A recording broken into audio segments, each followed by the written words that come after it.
Good morning, everybody. I'd like to call this meeting to order for Finance Committee for November 23rd, 2020. We have a busy week ahead of us, so I'd like us to get started. Can we do the roll call?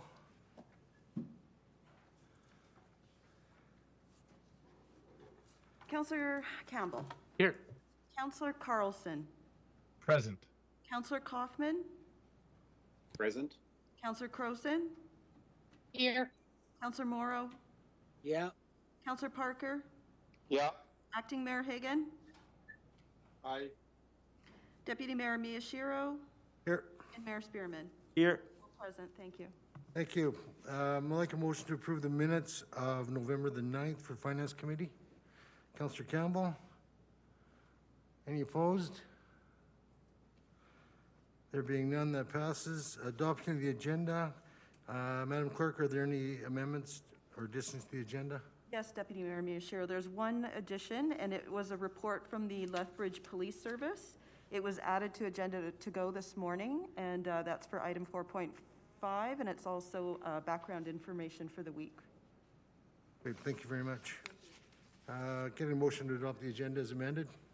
Councillor Campbell? Any opposed? There being none, that's passed. Before we get on to item 4, I just want to preface the week for my colleagues and for administration, is that I want to thank administration for pulling together this binder of information to allow council to make an educated and reasoned deliberation of what we need to look at for our budget numbers. This is an unprecedented event that we're reopening the budget midterm, and that we're not looking, and that we are looking for reductions. We're not looking for an overall approval of operating. I want to remind council too that it's not necessary to understand in great depth of the operation of the city or every department, because the administration has done that for us in pulling this binder together. I think this is an opportunity for us to see clarification on all these items and not necessarily to be educated on the whole operations of the city. And that's an important distinction in order for us to move along. That we've had this binder for a couple of weeks, and it's important for us to clarify the information and not necessarily be educated on the whole contents of this binder. I ask that my colleagues are respectful of this process, that administration gives the answers that council is requesting or finance committee is requesting, and that we can reach a decision that will better the city of Lethbridge. So thank you very much for that. I'd like to go on to item 4, 4.1, and the introduction and the operating forecast. And I think Ms. Pinkston's going to do that for us.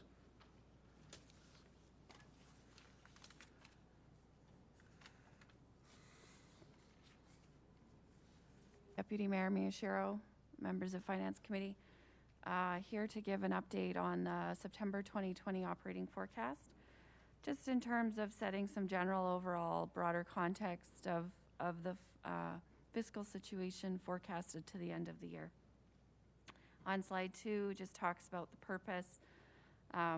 We were here last update was June 2020, and just providing some additional information. This is by far the most complex operating forecast we have done. There's certainly some uncertainty as it relates to COVID. There's some additional information in terms of the most grant funding, as well as the one-time budget reduction that City Council approved for 2020. So there's lots of moving parts with this information, and this is to provide a forecast to the end of the year. Slide 3 just summarizes the reporting information that is brought forward to either Finance Committee, Council, or Audit Committee, and just summarizes the financial reports. And we're here with the September forecast to Finance Committee. Slide 4 provides a summary of the sections within the document itself, and just providing some overall information about the financial forecast to the end of the year. The reserve statements in Section B are a snapshot in time as of September 30th. The slide 5 is just a summary of some of the information related to the municipal operating support transfer, which is the most grant that was received from the province. We have forecasted our eligible expenditures to be in excess of the total available funding. That grant is eligible to be spent to the end of March of 2021. But we anticipate that we will have sufficient eligible expenses and foregone revenues in the current year to expend the entirety of that grant. Slide 6 just talks a little bit more overall about the September operating forecast, and just keeping in mind that there's still uncertainty to the end of the year. The impact on COVID continues to be an uncertainty. We're anticipating some positive surpluses for corporate as well as the business units.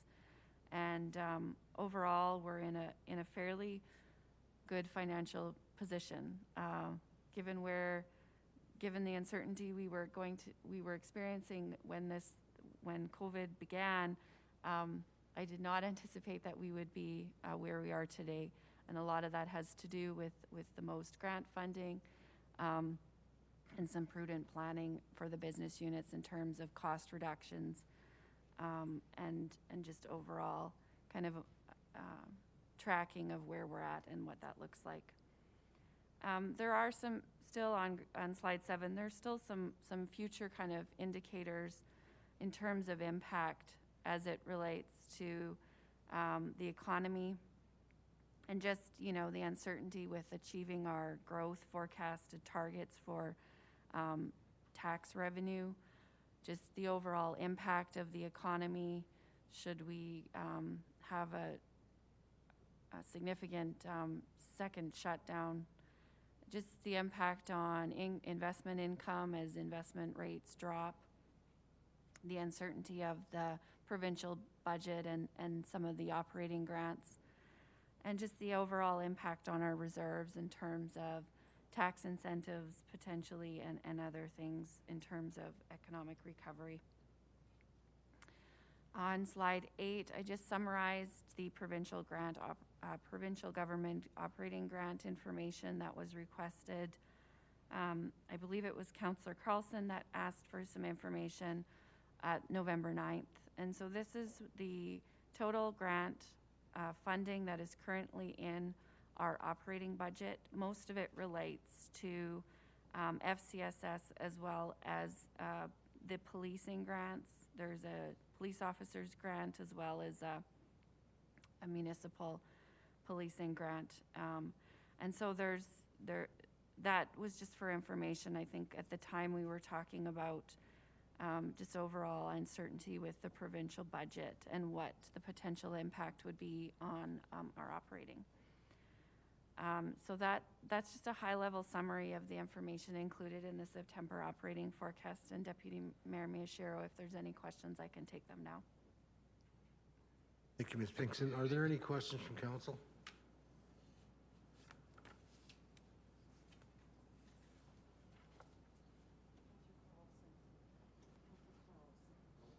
Councillor Carlson? Thank you, Deputy Mayor.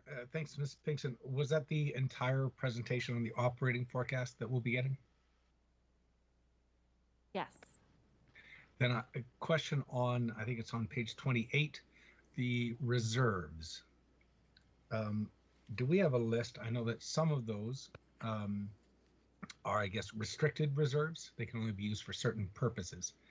Do we have any idea, because I know reserves are there for a purpose, but one of those purposes, I think, at least in my mind, has been for a rainy day, to plug some of the gaps if challenges arise. And I think we all admit there's challenges arising. Do we have an idea of what of those reserves are restricted for specific purposes? Say we got a grant from the feds that can only be used for transit. I get that. But I'm looking at like the MRSR and some of the others. What is unrestricted and what is available? Deputy Mayor Miyashiro through to Councillor Carlson. If you recall, a few weeks back, the weeks are blending together, so it might have been more than that. There was the financial reserve policy that was brought forward to council, and it includes a summary of all of the reserves and the specific purposes for those reserves. At the end of the day, with the exception of the Municipal Reserve Fund, I would suggest that the reserves are at council's approval and discretion in terms of how those are allocated, but there is more details in the financial reserve policy in terms of the purpose and the types of expenditures that are typically allocated from the reserves. Okay, thank you for that. And I do realize that they are restricted. Some of them are restricted by council policy, which is under our control. Others are restricted if we're holding grants from other orders of government, etc., or if we made commitments against them. So like, take the MRSR. I think there's $37 million in that. What is remaining in that doesn't have commitments against it? Just I'm trying to get a handle on what council could use. Councillor Carlson, at this point in time, there's a total of approximately $11 million committed to the MRSR. Okay. So that would leave 26 million in that reserve that could be accessed if necessary. Yes, I would suggest that using the 26 million in its entirety might pose some financial challenges to the organization, but yes. I would agree. But I just want to know, I want council to be aware of all the tools that we have available. Okay, thank you. Thank you, Deputy Mayor. Thank you, Councillor Carlson. Councillor Morrow? Thanks. So just to follow up on that, I recall Bram had informed council of a significant amount of money in the BAU. Where is that? Where is that shown, or where is that, and what is the amount in the BAU?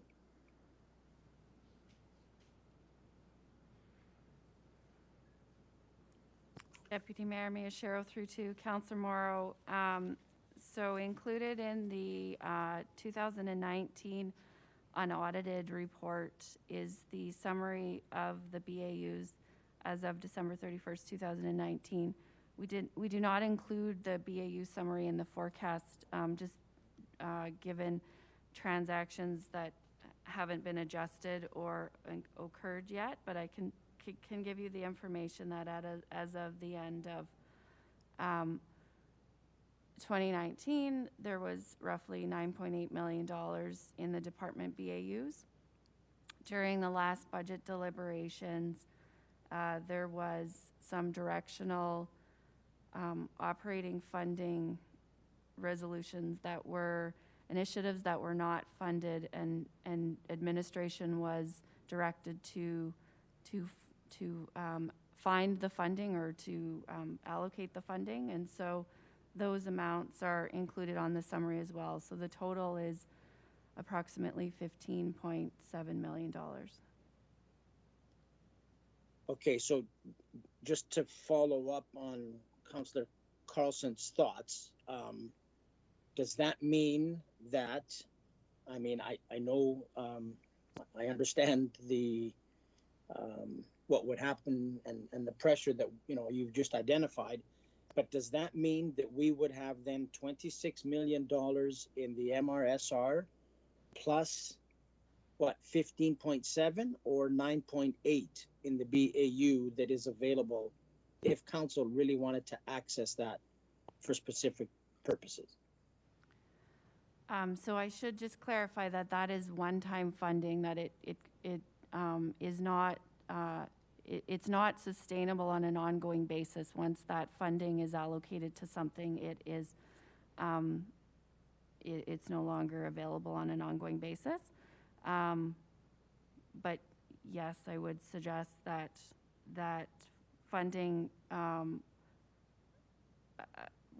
not all of the adjustments have necessarily been done to the end of the year. And so I would suggest that if council chose to allocate a portion of that on a one-time basis, that's for them for city council to decide.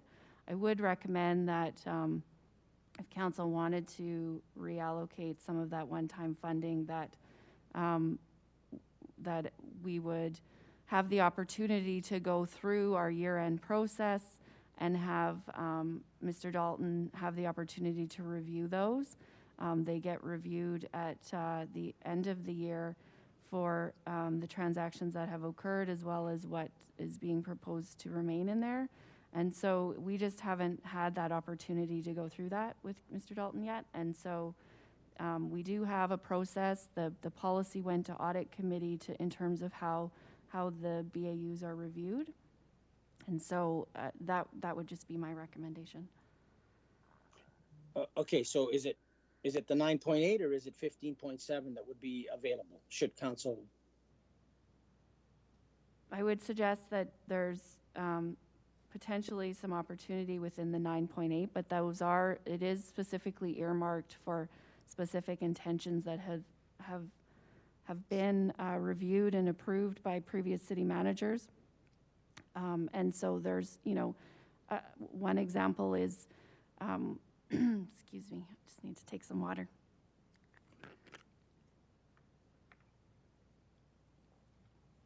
One example of an amount that's included in the BAU is our election process. So we budget a smaller amount over, so the election occurs once every 4 years. We budget a smaller amount each year to help kind of maintain some stability, and then that amount is transferred into a BAU so that in the fourth year there is sufficient funding to fund the election process. And so that's just one example of information that's included in there. So it's not, I wouldn't suggest that the entire amount can be reallocated, and I just need some time to kind of go through that with the city manager to ensure that he's comfortable with what's there. And again, it would be potentially an opportunity for some one time that could be allocated to a reserve for CIP or other instances. If I may, Deputy Mayor, with my last question before I'll hop out. So Haley, I'm just thinking, why do we have to have this, and I don't know how long this has been in existence, why can't we put together all the reserves that council has access? Councilor, we had a discussion on all our reserves through one of our subcommittees some time ago, and we've allocated the dollars and the means for those reserves through Councilor Croson's initiative. So I'm not sure if this is the time right now for us to pontificate about why or why not we have these reserves. The fact that we have the reserves is the fact, and I'm not sure if we're going to change those reserves during this process this week. And if we are, we have to change them at a council meeting anyway. Councilor Miyashiro, with all due respect, if I may add, if you will let just council ask the questions rather than your commenting, I think you'll save us a bunch of time. So I'd like to ask my final question, and it's basically very simple. Why is the BAU, the money in the BAU, extra money in any reserve, why isn't it all in one reserve like the MRSR? So that council has a clear understanding of the reserve and what's available to council and what's not available to council. Why wouldn't the BAU be part of the MRSR and eliminate BAU? It's certainly something we could look into. It does help with managing operations in terms of some stability to not having significant swings in increases in costs, like, for example, the election. And so there are instances where this is an operational tool that helps the city manager manage the operations for the organization. We've in the past been criticized because the MRSR has numerous things going into it that it's quite complex, and so consolidating all of our reserves into one might add greater confusion, but there's certainly always that opportunity to review. I know we did go through our reserves with audit committee and established the reserve policy, and so I guess if there's something that council wishes for us to explore further, then we would just need direction on that. Thank you. Mayor Spearman? Thank you. I have two questions, and the first one is a fairly simple one, but do you enjoy doing this report?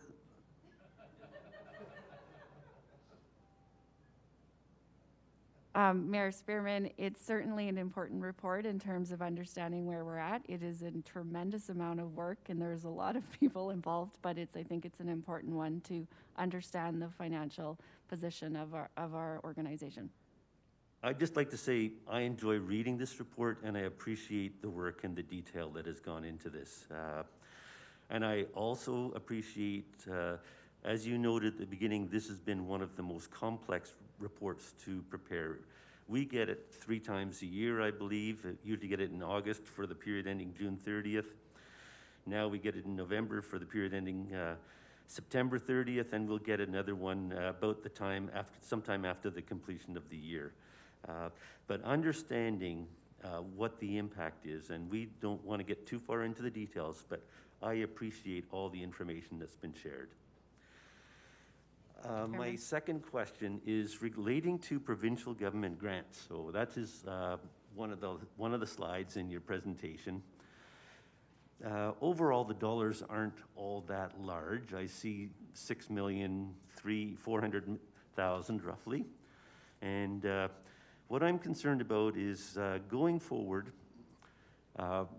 In 3 months' time, the provincial government's going to do its budget.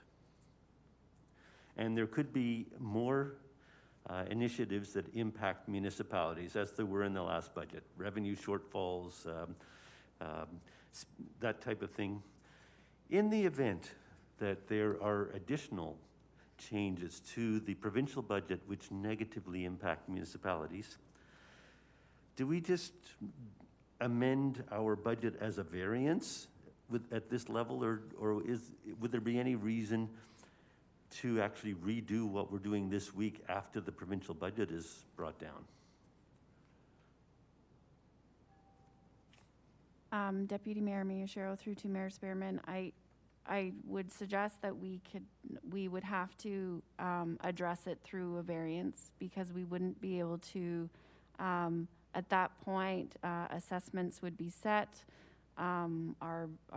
Our bylaws pretty close to being approved at that point, depending on when the provincial budget is announced, and we would just have to address that through our reserves and variances within our operating budget, because at that point we're, several months into operations, and it would be pretty challenging to significantly amend the budget at that point in time. Okay. Thank you very much. Yeah. Councillor Kaufman? Thank you, Deputy Mayor. Thank you, Ms. Pinkson. I do echo the Mayor's sentiment as well on this particular report. I know it's a lot of work, and I do also appreciate receiving it.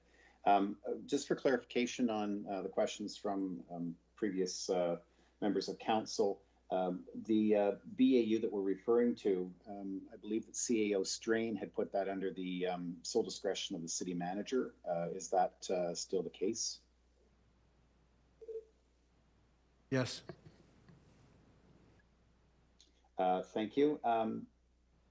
Second question, actually, you know what? The mayor actually asked my other question, so that's it. Thank you. Great, thank you. Acting Mayor Higgin? Balances?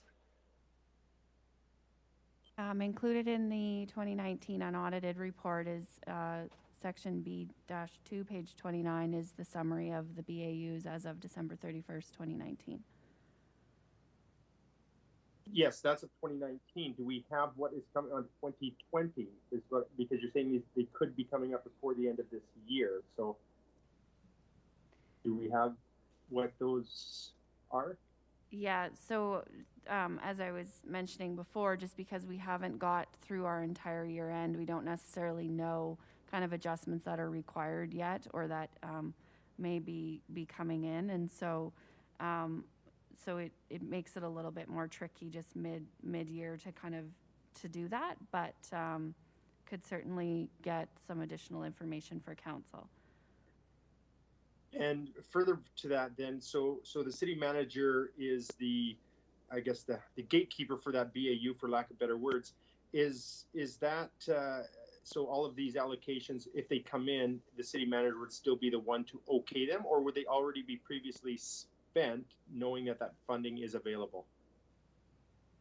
No, we manage the transactions going in and going out through that through the year-end process.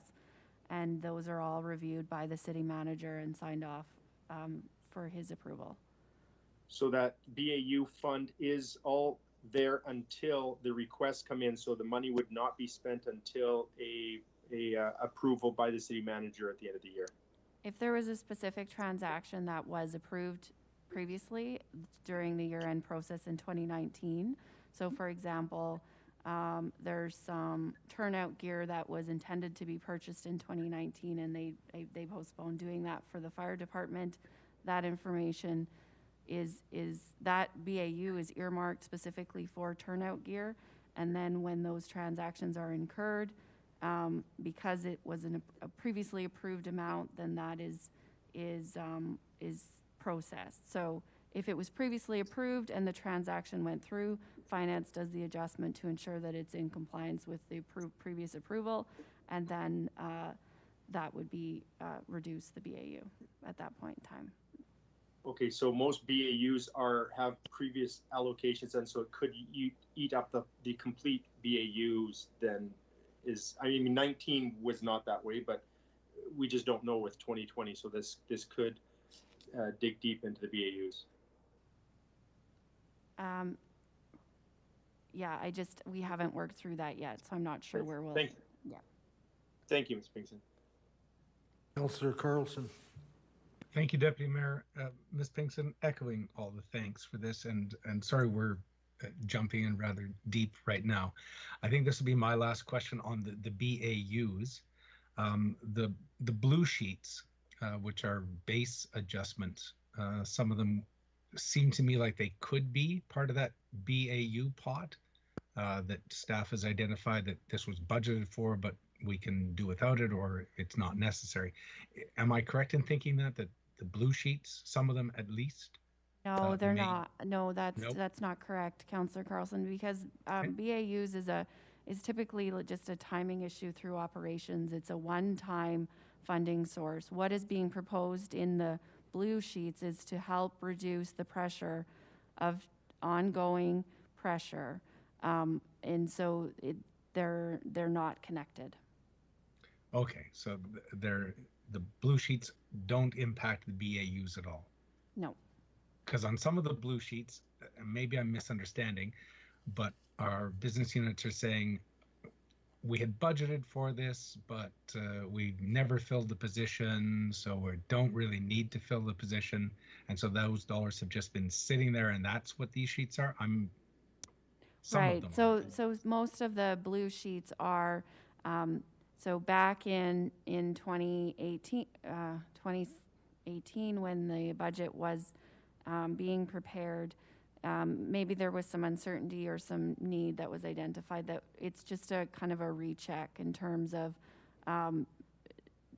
based on additional information, it was realized that the budget needs to be adjusted for whatever reason. So it's more just a budget adjustment, recheck in terms of what is required ongoing. Okay, so thank you. So but if there's a reduction, I'll just pick a number that they're saying, yeah, we rechecked the budget. We don't need this $100,000 ongoing. We haven't been using it. well, we're now 3 years in. So would there also be that 300,000 that's been budgeted for the last 3 years and not spent? Oh, Or I does see what that, you're saying. yeah, So does that that, would either fall out as year-end surplus, or depending on the timing. So some of those initiatives, the adjustment isn't until this year. So Gotcha. for example, if retirements occurred, then there's an opportunity to kind of restructure going forward. And so some of those potentially are just readjustments in the current year based on new information and the structure of the organization. Okay, thank you. I think that helps clear it up in my head. Thank you, Ms. Pinkston. Thank you, Deputy Mayor. Thank you. There are no more questions on this item. We'll move ahead. Finance Committee, if you can indulge me in my haste and excitement to get these proceedings going, I failed to read the acknowledgement statement, so I'd like to do that now with your consent. The City of Lethbridge acknowledges that we're gathered on the lands of the Blackfoot people of the Canadian Plains and pays respect to the Blackfoot people past, present, and future, while recognizing and respecting their cultural heritage, beliefs, and relationships to the land. The City of Lethbridge is also home to the Métis Nation of Alberta, Region 3. Thank you for that. I'd like to move on to item 4.2. We have a presentation from Aaron Rolson from Ipsos regarding the 2020 Budget Priorities Survey.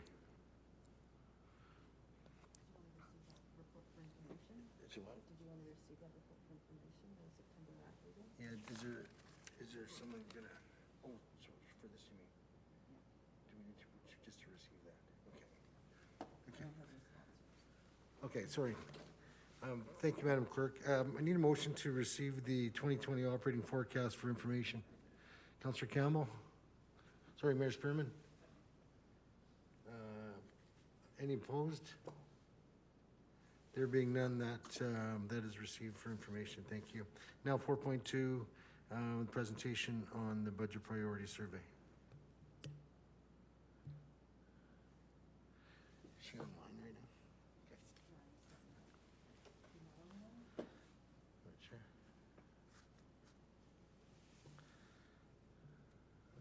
Deputy Mayor Mayashiro, I don't think that the presenter is necessarily on. Oh, she is. Okay, perfect. Hello, good morning. Morning.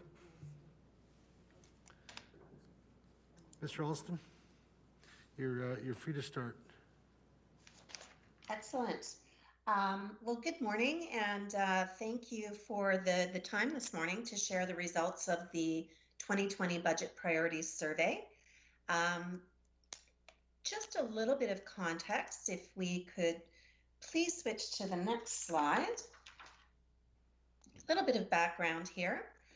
So we conducted a telephone survey between August 26th and September 6th with a random sample of 401 residents of Lethbridge aged 18 years and older.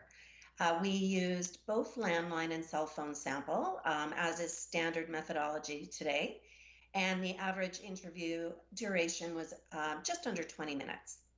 The data are weighted to be reflective of the population of Lethbridge by age, by gender, and region within the city of Lethbridge, according to Statistics Canada federal census data. So definitely a great solid representative sample. The overall margin of error for the total sample is 4.9%. Which is great for statistical validity. And in our presentation today, we will be sharing some comparisons to your previous community satisfaction survey. And I also have some comparisons for some other municipalities here in Alberta as well, just to see where Lethbridge sits vis-a-vis Calgary and Red Deer, for example. Next slide, please. So again, like I said, the sample was representative of Statistics Canada census data. So we have gender and age. We also collected demographic information with respect to citizens' level of education, income, household size, how long they've lived in Lethbridge, whether they own or rent their residence, and whether or not they have children in the household. Next slide, please. So the last measures that we took on what's important to citizens right now were taken in 2018. So definitely a good couple of years ago through the Community Satisfaction Survey. We have seen some changes in the issue agenda, what's important to them locally, and it will provide a little bit of context to the survey results. Next slide, please.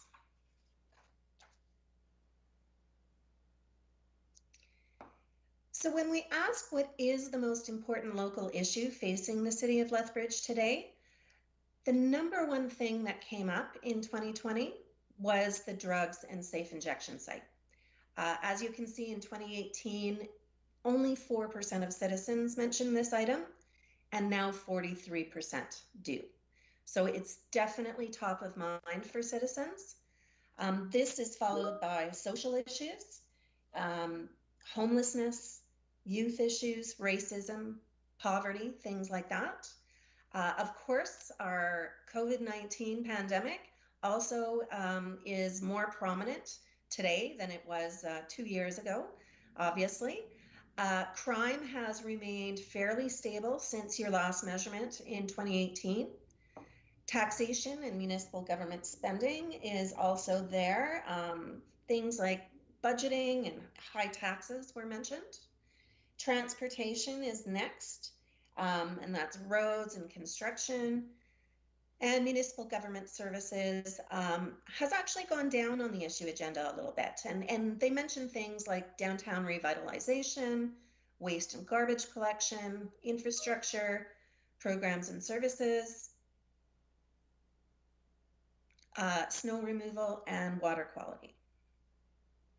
Okay. Next slide, please. So we'll now look at some quality of life measures, and we'll go to the next slide, please. The overall quality of life in Lethbridge is rated very strong. It's 94%, which is fantastic. It's higher than Calgary, it's higher than Red Deer.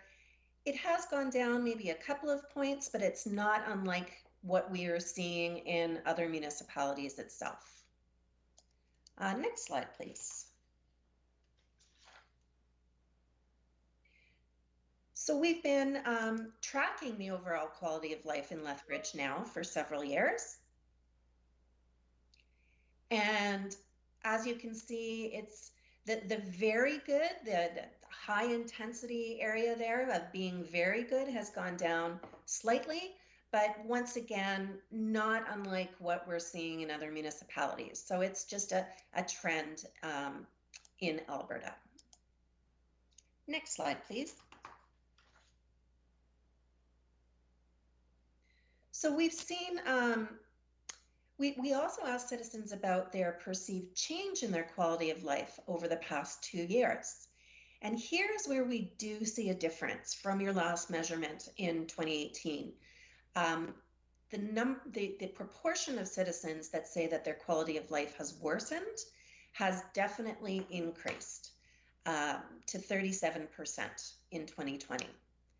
The proportion that say that their quality of life has improved has declined from 22% in 2018 to 9% today. And 54% say that it's stayed the same. Once again, it's not unlike trends we see elsewhere. So we can take a look at the next slide, please, and you can see some of these comparisons.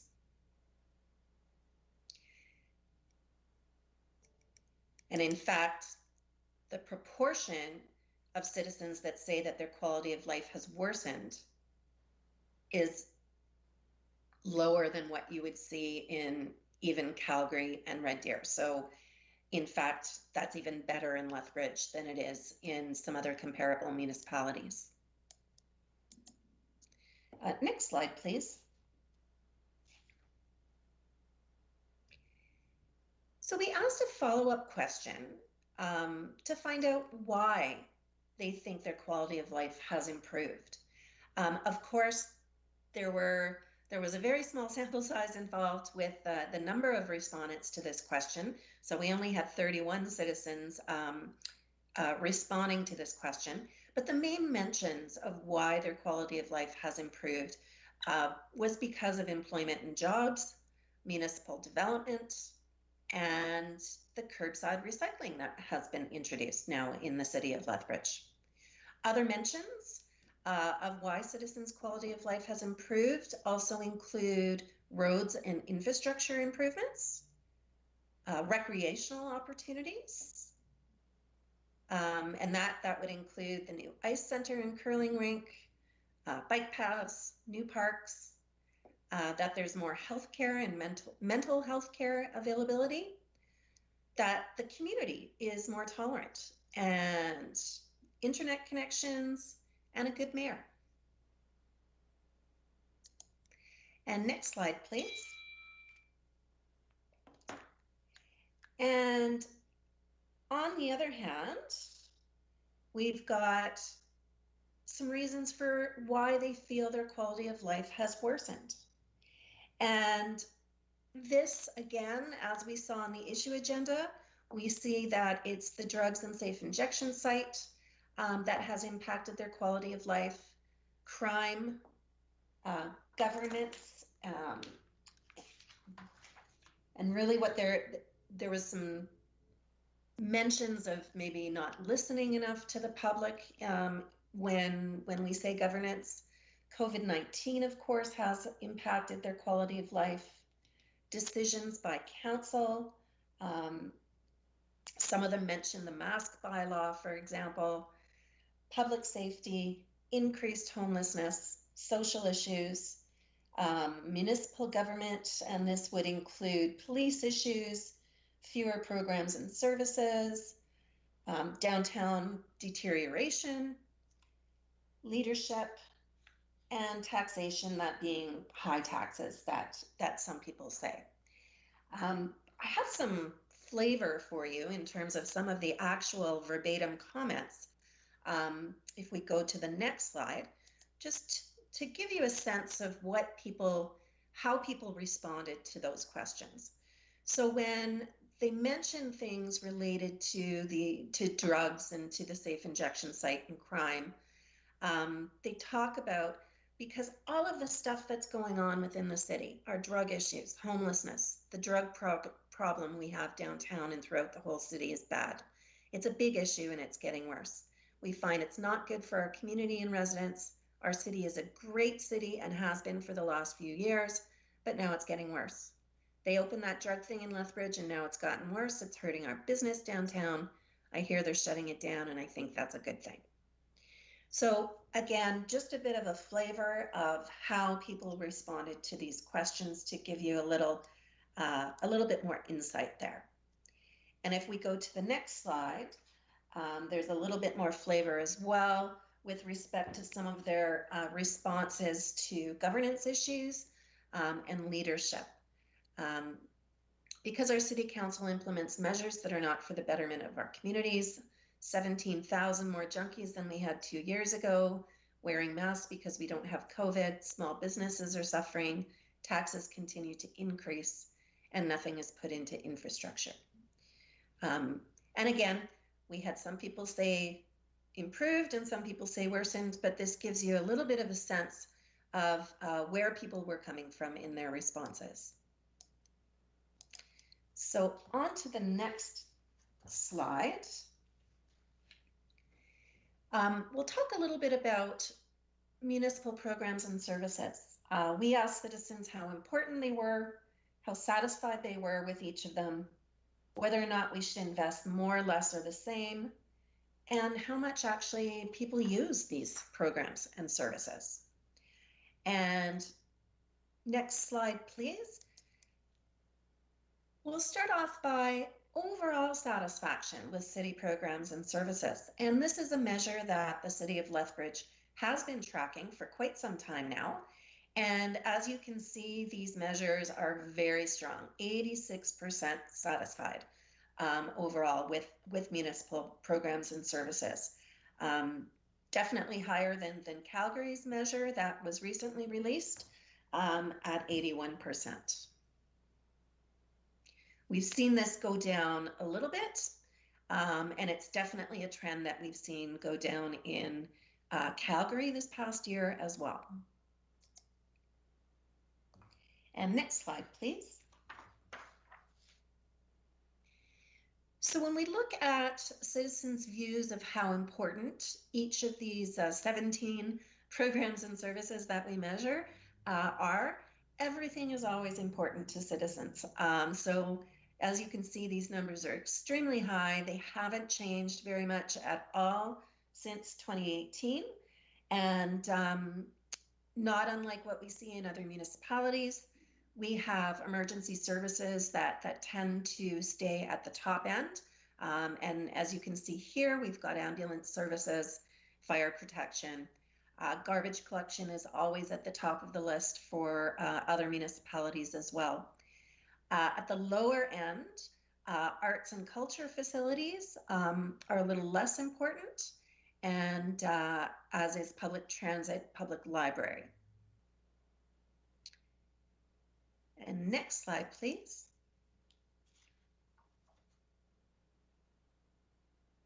So it was important to ask about citizen satisfaction with these programs and services as well. And here we do see a few differences since 2018.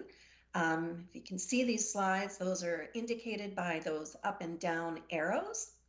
Highest satisfaction, again, with fire protection, the parks and open spaces that the City of Lethbridge offers, ambulance services, very high up there, recreational facilities, the trails and pathway systems that the city has, garbage collection, then the library, animal control and sheltering. Garbage collection has gone down a little bit. It's not unlike what we've seen in other municipalities at the point in time that they introduced other waste collection programs, such as the case with recycling in the City of Lethbridge. And then it tends to rebound. Maintenance and cleaning of streets and sidewalks has significantly improved since 2018 from 74 to 83% satisfaction. And you see recycling, how much that has increased from 65% to 81% now that that's in place. And police services has gone down from 90% to 81% satisfaction in 2020. And to note for police services, it's not unlike trends that we're seeing in other municipalities, particularly in Calgary and Red Deer. We've seen satisfaction with police services decrease there as well. Snow removal is the lowest end, but still at 72%, which is, definitely a good solid majority of citizens being satisfied with that area. And if we go to the next slide, please.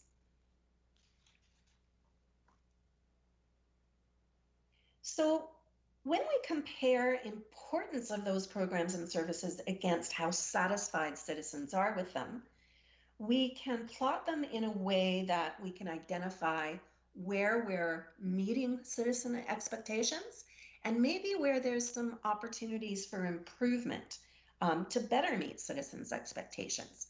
So we focus on the primary strengths. And so in these areas, the City of Lethbridge is not only meeting, but maybe even exceeding citizen expectations. And these areas would include garbage collection, ambulance service, parks and open spaces, fire protection, and recreational facilities. And then on the other hand, programs and services which are very important to citizens, but they're somewhat less satisfied with, are opportunities for improvement and areas of focus for the city.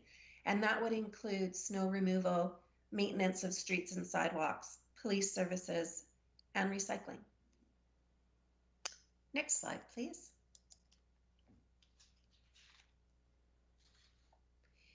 So this slide here is important for your budget priorities discussions, absolutely. But it shouldn't be taken as a ranking of where to invest or where to cut.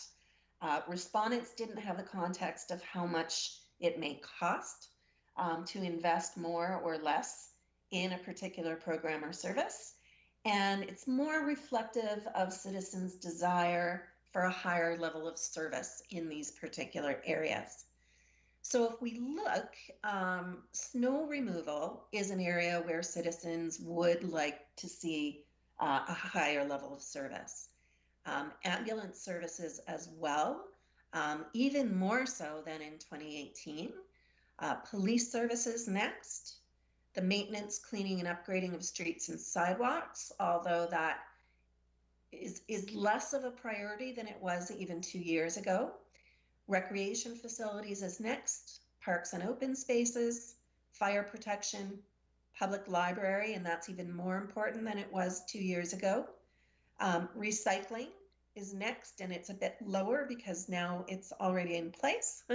Animal control and sheltering, accessoride, land use and community planning, public transit's a little bit lower as well. Again, this is a COVID-19 environment in which we're surveying, so maybe a little less usage there.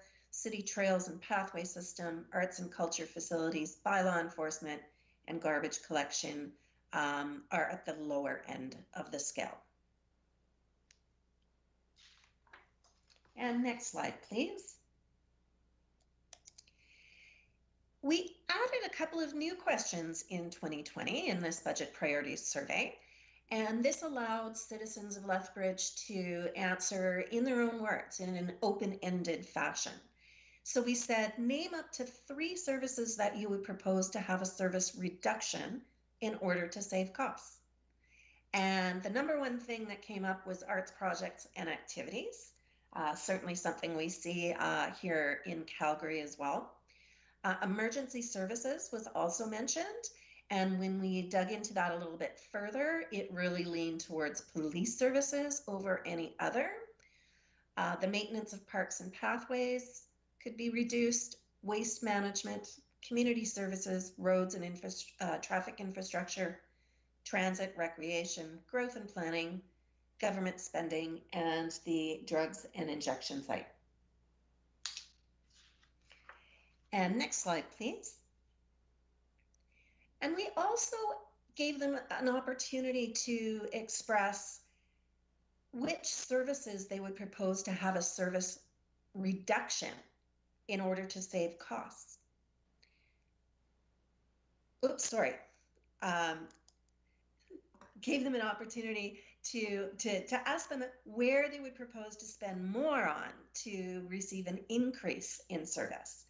And so here we see emergency services come up as well, even stronger than those that say we could have a service reduction. So 21% say service reduction, but 35% say a service increase. And again, when we dig into this a little bit further with emergency services, you can see that it really tends to lean towards police services first, then ambulance services, and then fire services. Citizens would also like to see a service increase in road, traffic, and infrastructure. They'd also like to see service increase in recreation, the maintenance of parks and pathways, community services, waste management, transit, the safe injection sites, homelessness, poverty, and affordable housing, growth and planning, and economic development.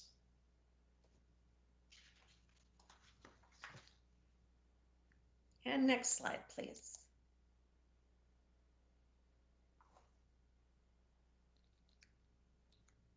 Perfect.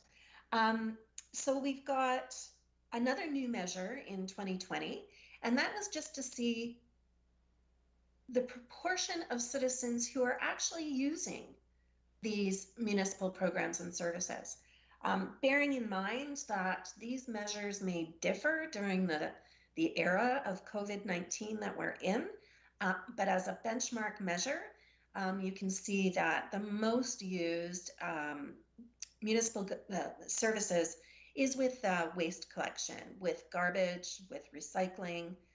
People are also outside using the parks and open spaces. Of course, they're using the streets and the sidewalks, the city trails and pathway system. They're, experiencing snow removal, recreational facilities, arts and culture facilities, the library, police services, a little bit less, that's less than one half that have used that within the past year. Land use and community planning, a little bit lower, only 36% using bylaw services, 29% using public transit. Again, this is in our era of COVID-19. 23% using animal control and sheltering, 20% using ambulance services, 11% fire protection, and just 5% for Access-a-Ride. And next slide, please.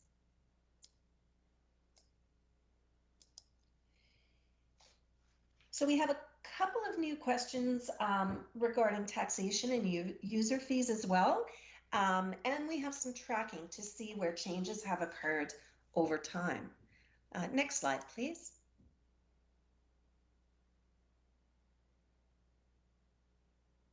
So as an additional question in 2020, and a question that we ask in other municipalities, when we ask about how the city of Lethbridge is run and what services it provides, 64% of citizens feel that they're knowledgeable about how tax dollars are spent. And that includes only 10% who feel they're very knowledgeable. This is not unlike what we see in other municipalities, although we see that citizens of Lethbridge tend to be a little bit more knowledgeable about how their municipal tax dollars are spent than we see, for example, in the city of Calgary. Next slide, please. So when we look at citizens' perceived value of their property tax dollars, this has been pretty stable in Lethbridge over the past several years, 69%, which is great, and it's on par with what we see in other municipalities as well. As you can see, 70% in Calgary, a little higher in Red Deer. And next slide, please.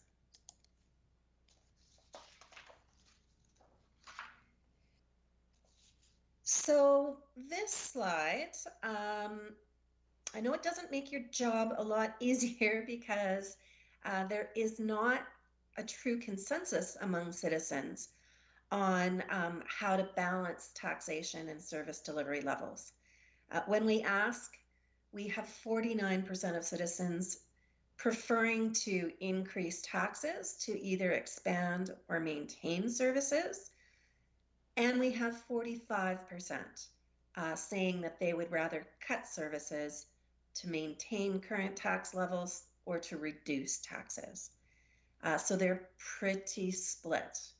And they are pretty split in Calgary as well, maybe a little less so in Red Deer.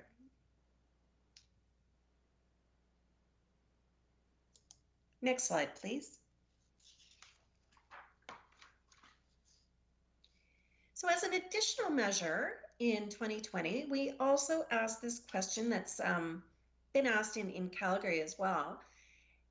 Should the city of Lethbridge need to increase the amount of revenue it collects from citizens for new or emerging services? Would you prefer the city to expand existing user fees would be the first choice. Introduce new types of service fees would be the second choice. And increase property taxes is definitely the last choice. And those that pattern is the same pattern that we've seen in Calgary as well. And then the next slide, please. Next slide, please. And then just in summary, one thing that we have seen that's been different from your community satisfaction survey in 2018 is that drugs and the safe injection site is really prevalent. It's on citizens' minds. It's the #1 theme on the issue agenda. It definitely has been in the media and we haven't taken a measure for over 2 years. So that issue has crept up over those 2 years and is now quite prevalent. It's also the #1 reason for declines in the quality of life over the past 2 years. So something to definitely be mindful of. Social issues in COVID-19 obviously prominently emerge in 2020 as well. And social issues in COVID-19 now round out the top 3 themes on the issue agenda.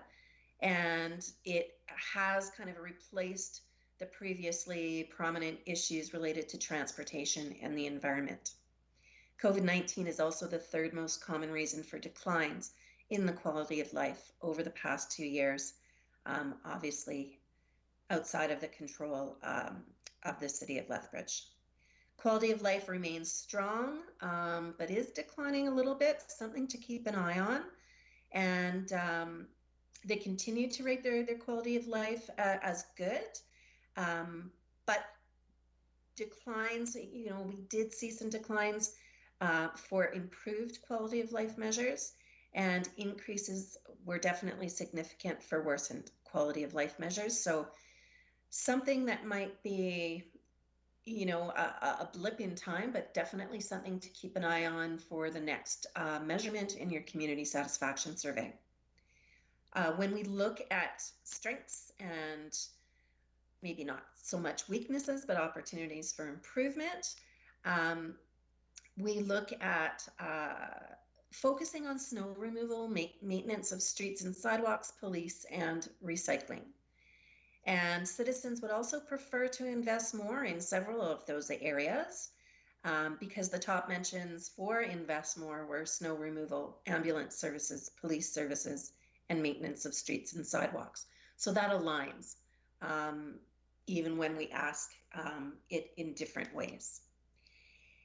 And if we look at budget priorities, of course, this is just one piece of input for your consideration. I know that there are many, many other inputs that you'll be using. But when we look at this particular survey and we look at results by usage of city programs and services, we look at where they want to invest more and the results for that. When we look at even their open-ended responses and comments about what budgets and to increase or decrease, and we look at the strengths and opportunities for improvement related to city programs and services. The top things that keep coming out are snow removal, emergency services, and the maintenance of streets and sidewalks. Again, citizens are split over whether to raise taxes versus cut services, but for any emerging services, they would definitely prefer to expand user fees. I know that you have a series of discussions that will be going on throughout the week, and I hope this provides you with a bit of direction as you begin your conversations. Thank you. Thank you very much, Ms. Rolson. Do we have any questions from council? Someone has their mic on. There are no questions from council. Again, a motion to receive the budget priority survey report for information. Councillor Campbell? Any opposed? There are none.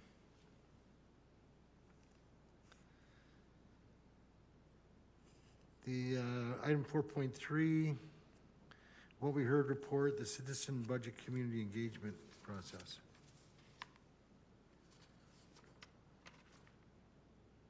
Who's doing that? Councillor Miyashiro, Yes. do we need a motion to accept the presentation for information? Or did we do that? We just did that. Okay, thank you.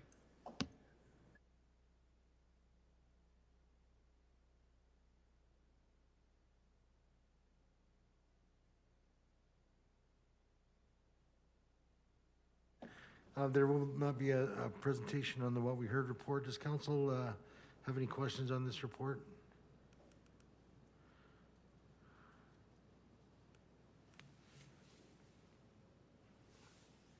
I see none. Can I get a motion to receive the What We Heard report, the Citizen Budget Community Engagement Report for information? Councillor Campbell? Any opposed? There being none, that's passed. So the police are at 10, but they're not here yet. So do you Okay. want to take a break or what would you like? Yeah. The first presentation is scheduled for, item 4.5 is scheduled for 10 o'clock. So I suggest that we take a break right now because we can't really start anything else. So we'll break right now until 10.